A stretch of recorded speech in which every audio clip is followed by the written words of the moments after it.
Hello everyone and welcome to Pyanodons Mods. This is Otaku Showboat, and in this tutorial I'll be going over the rare earth processing chain. As per usual, don't forget to comment, like, subscribe, and hit the notification bell to help make this tutorial series visible higher up in the YouTube search results. You can follow me on Twitch at twitch.tv/otakushowboat, on Twitter at otakushowboat, visit my website at otakushowboat.com, and help support my continued existence, as well as help to accelerate the production of these tutorials on Patreon at patreon.com/otakushowboat. You can also help support Pyanodons Mods development at patreon.com/pyanodons, and you can help to grow my community now by joining me on Discord. The link for that, as well as all of the other social stuff, is in the description below this video. As a disclaimer, Pyanodons mods are in a constant state of flux. Very constant state of flux, so any numbers that I present to you today may change. The mods for this particular save file are nearly identical to my stream save file, the list of which is on my stream schedule page, linked below this video. The key exception is that I am using the Infinity mod to help to showcase this processing chain as the kitty decides to join me today. The kitty cat has decided to join me today. Kitty Cole. Yeah, can you show people your pretty face? Yeah, show off that pretty face, Mr. Cole. Mr. Kitty Cole, he wanted to be on my lap. He just jumped up to join me on the lap, and that's him having to show himself is the payment to access the lap. That is your admission fee, Kitty Cole. Anyway, so rare earth and rare earth oxides. The issue with rare earth is that there is only one way to obtain it, and that is directly via mining. You must mine rare earth. There is absolutely no exceptions. No exceptions exist. It is exclusively gained through mining.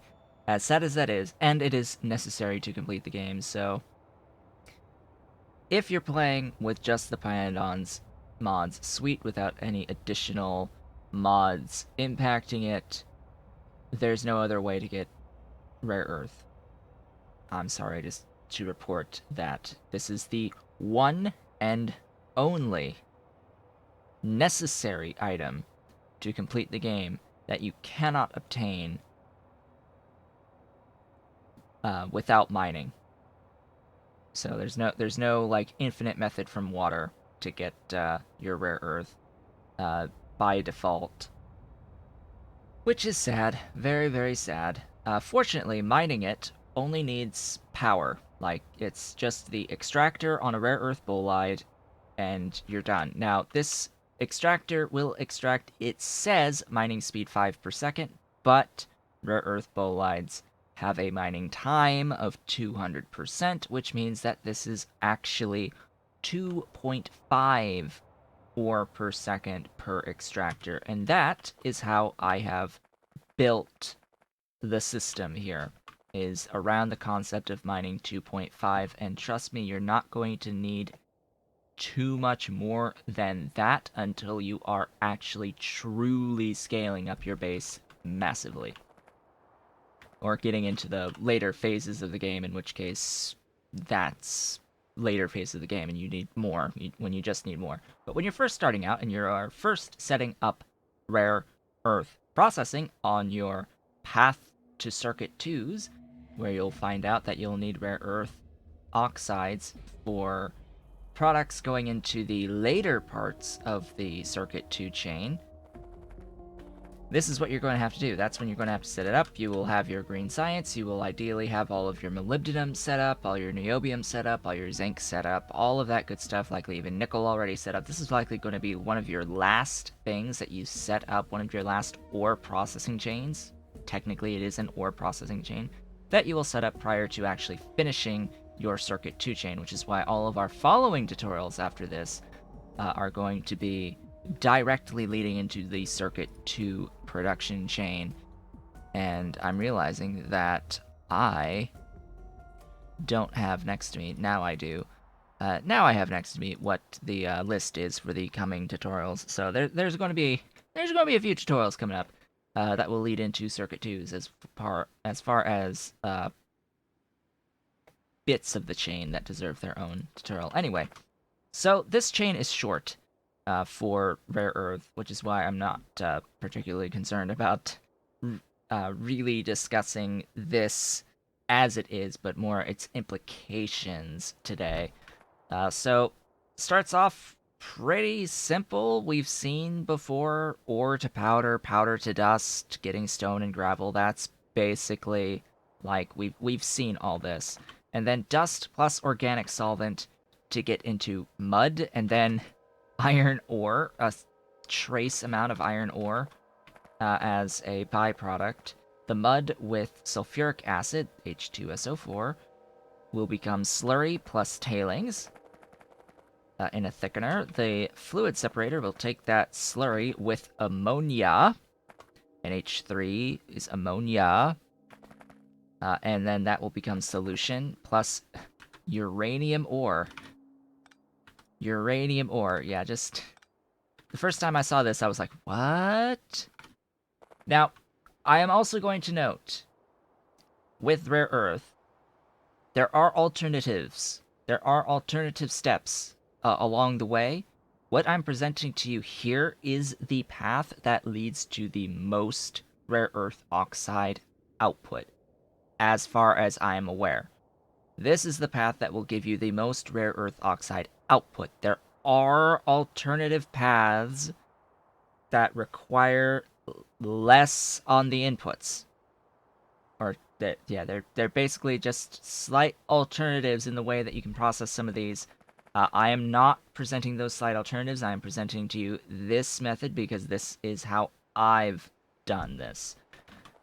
So just going to bring that up because it just popped into my mind, remembering, oh hey, there's a couple of ways to do some of these steps. This is the way that I would prefer doing them.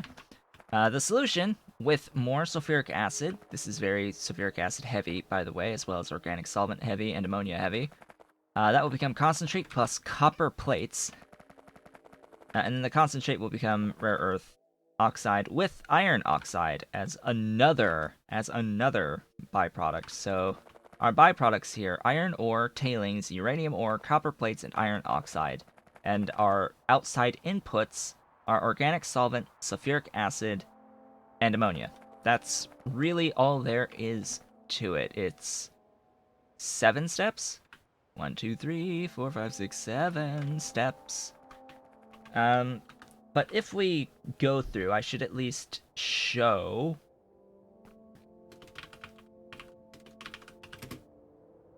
the process here. Rare earth ore into crushed. Well, into powder. Or into powder, into dust. And then, as you can see, the dust has 2 recipes for mud. We've got the rare earth dust with sulfuric acid, which is the one I have not done here. That gives you 10 dust into 250 mud, as well as rich dust and sand that you have to deal with, and a closed water loop system. Here it's 3 dust into 100 mud, so 3 into 100 would be a better return than 10 into 250. So that is why we go with the organic solvent route and not the sulfuric acid route here. This is really only if you want the rich dust, I guess, but there are other ways of getting rich dust that are just better. And then, regardless of how you get your mud, you have slurry here with sulfuric acid, and then solution. So there are 3 ways of doing rare earth concentrate from rare earth solution.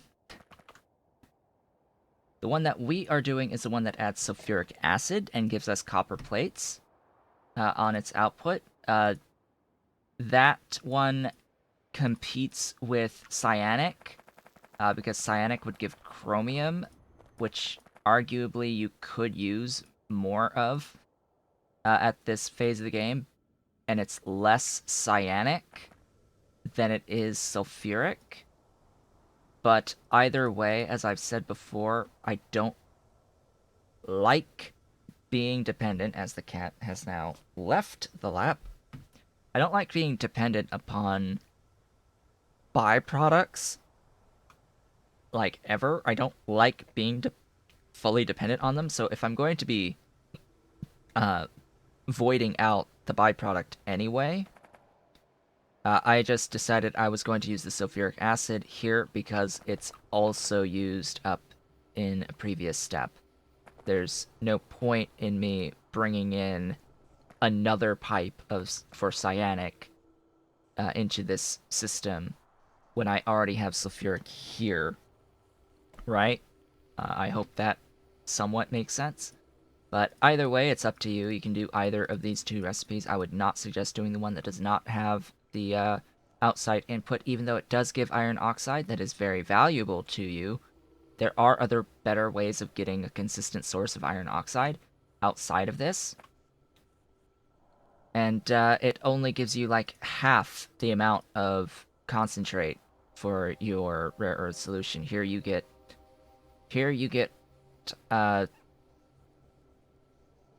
what is that, 10 to 2 or 1 or 5 to 1? 5 to 1 ratio here. So always go with either of these two recipes, but either way, only one way from there to get your rare earth oxides, and that is in your solid separator, and you're still going to end up with iron oxide in excess anyway that you could use yourself. So that, my friends, is how you get rare earth oxides. Now, what are they used for is another matter entirely. Rare earth oxides are involved in the following items. Diodes, which is used in circuit 2s exclusively. So diodes for circuit 2s. Heavy fermion material, which is involved in a lot of Mark III equipment, as well as going into Mark IV stuff, circuit 4 stuffs, and like space science type stuff. Are these used in utility? No, just space science. But circuit 4s, the circuit 4s for the intelligent, like the intelligent units, these get used directly in utility, so yeah, it will get used in utility science. As well, a recent change, a very recent change, like in the last day, Pyanodon changed the productivity and efficiency and speed module level 3s to now use intelligent units, circuit 4s, instead of circuit 2s. So they're no longer like identical circuits as the previous step, which hurts a lot. But we'll talk about that another time. Next, lithium chloride. Lithium chloride. This is utility science stuff with some Mark III stuff and some stuff going up into space science, as well as, yeah, just utility Mark IV stuff, space science stuff, all the good things. Rare earth alloy. Yeah, this is rare earth. Rare earth alloy is the other name for this. That's a lot of stuff that requires, but this will be used to make your rare earth magnets. That will be used for a number of Mark III items, as well as going into diamagnetic material, which is very important. Superconductors for your circuit 4s.